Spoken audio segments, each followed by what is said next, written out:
Isaías, o profeta, viveu entre 765 a.C.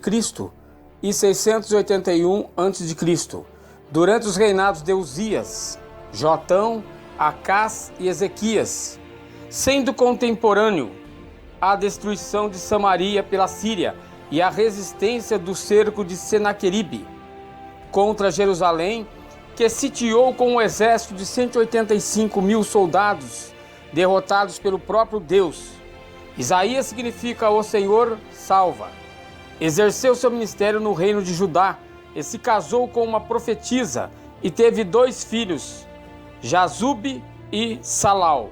No capítulo 6 vemos o chamado de Isaías para se tornar profeta, filho do profeta Amós. Seu ministério abrangeu mais de meio século. Segundo a tradição, Isaías foi cerrado ao meio pelo filho de Ezequias, o ímpio rei Manassés. Isaías provinha de uma família muito influente de Jerusalém. Era um homem cultíssimo, tinha o dom de poesia, muito conhecido na realeza, e sempre aconselhava os reis no tocante à política externa de Judá. Isaías era contemporâneo de Oséias e Miqueias, sempre advertindo os reis a não fazerem alianças com os povos estrangeiros. Advertiu Ezequias ao rei Acás e sempre lhes alertou a confiar no Senhor. Alguns estudiosos questionam a autoria do livro de Isaías quanto à totalidade de seus capítulos, mas por certo indicam esses capítulos como a própria boca de Isaías. Os seus 66 capítulos indicam como uma Bíblia pequena. O seu livro é chamado de obra evangélica, pois relata as profecias do Mestre Jesus Cristo. Seu livro leva a expressão salvação mais do que qualquer livro da Bíblia. Isaías revela que o propósito da salvação vem somente através de Cristo. Isaías fala sobre frequentes fatos da história de Israel, a destruição de Sodoma e Gomorra, a vitória de Gideão. Também faz alusões sobre Moisés e João Batista como precursor do Messias que virá. Nos seus 66 capítulos, 39 revela a história passada e 27 são promessas para o seu futuro.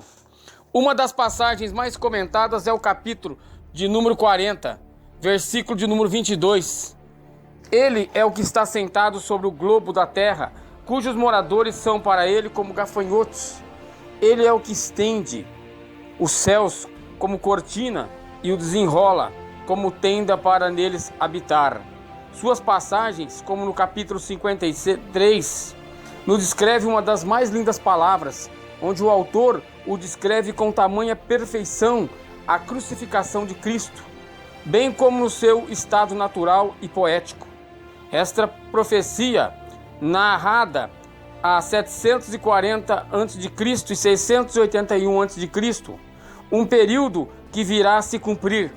Um relato que só um profeta de Deus é que poderia escrever, se não fosse editado pelo próprio Deus. Como Ezequias receberia notícia de Deus se aquele que levou a sua mensagem não tivesse o aval de Deus, visto como um homem que falava com o próprio Senhor?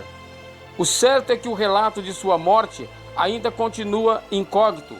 Parece o mais histórico a palavra escrita nos livros apócrifos, onde, por certo, este rei perverso Manassés o matou.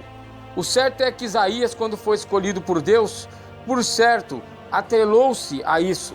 Se achava impuro de lábios e que habitava num lugar impuro. Mas isto para Deus não foi o bastante. Deus tocou em seus lábios e purificou a sua boca, pois a escolha do que fazemos vem somente de Deus. Aleluia.